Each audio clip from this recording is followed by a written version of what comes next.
Now, after I did that first shoot, I did a little bit more homework on just how the native resolution, 12 megapixels on the Mavic Air 2, compares to its electronic trickery version of its 48 megapixels. And I looked at a lot of results from other photographers, and it seemed pretty clear to me that especially when it came to low light situations and the need for dynamic range, 12 megapixels was definitely the preferred setting on the Mavic Air 2. So I set out again to a different location this time, and I didn't try so much to emulate this time the framing of the subject, because this time the subject was a fair way away from where I could walk to. So I set up my camera on the outside of a farm fence, and then I flew the drone down into my subject and took a number of images.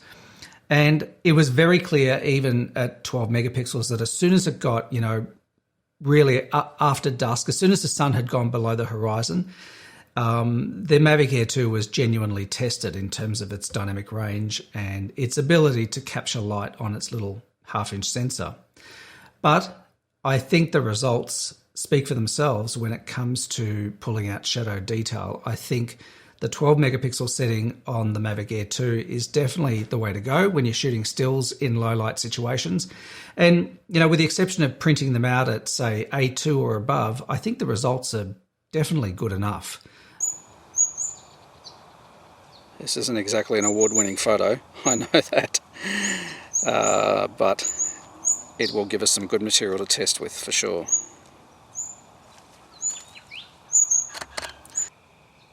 I've got this little Insta360 Go2 on top of my head here, on top of my hat, and it keeps vibrating, so I don't know if it's recording or not. Are you recording?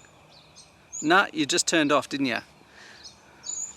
Let's see if I can get it to record again. If it's flashing, it's recording. Is it flashing? Or is it saying, no can do? Nah, I must have reached the recording limit, or maybe I flattened the battery.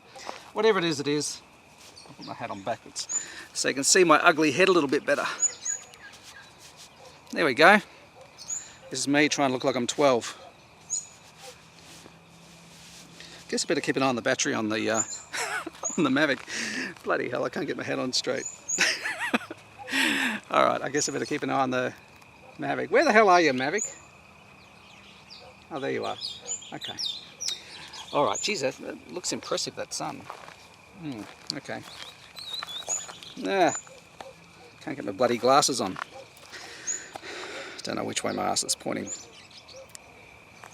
It's very hard being a one-man show. You got to know which things to press record on and when to press stop. It can be very confusing, especially when you're a simple bloke like me. In terms of composition, I reckon the drone shot looks nicer, but we shall see. Photo.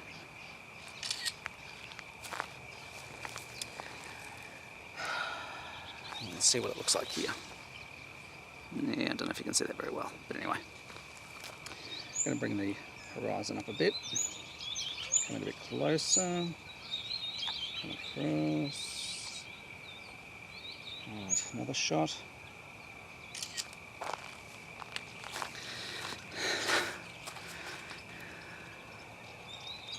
Another shot with the R5.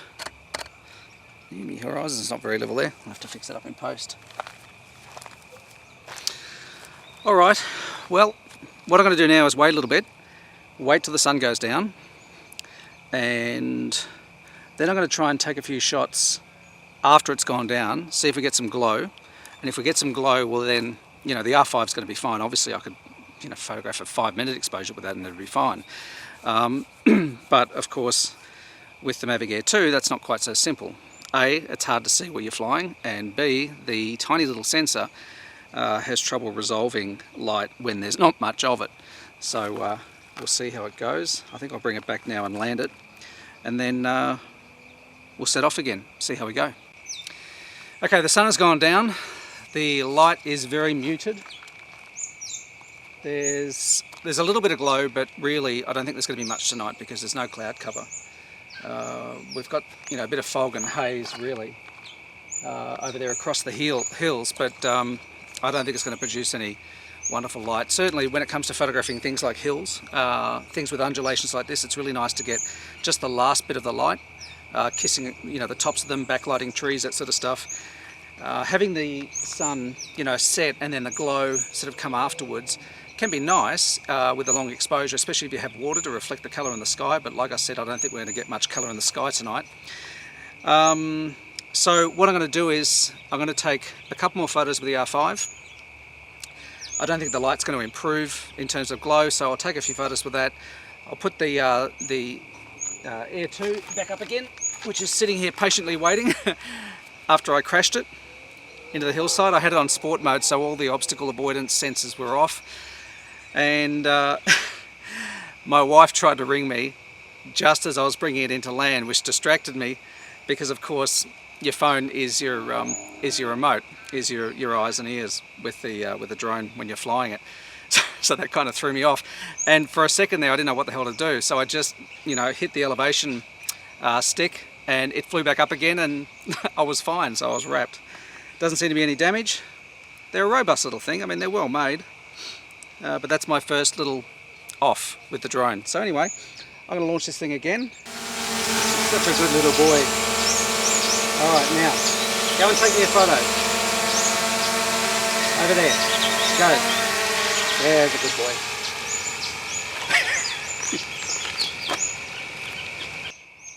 Just going to double check that I've got the right settings here. Photo, single, nothing else fancy. Yes, that's correct. And I've also got it set to shoot at RAW, or JPEG plus RAW, because as you know, if you've been, you know, doing photography for a while, there is bugger all information in a JPEG file for you to play around with in terms of bringing out shadow detail, you know, backing off highlights, all that sort of stuff. The file just degrades to buggery once you start playing around with it in Photoshop or Lightroom. So you do have the option with most drones, especially most of the DJI drones, I think maybe all of them, to shoot RAW, to shoot your images RAW. And with this one, I think it's RAW plus JPEG. Yeah, JPEG plus RAW.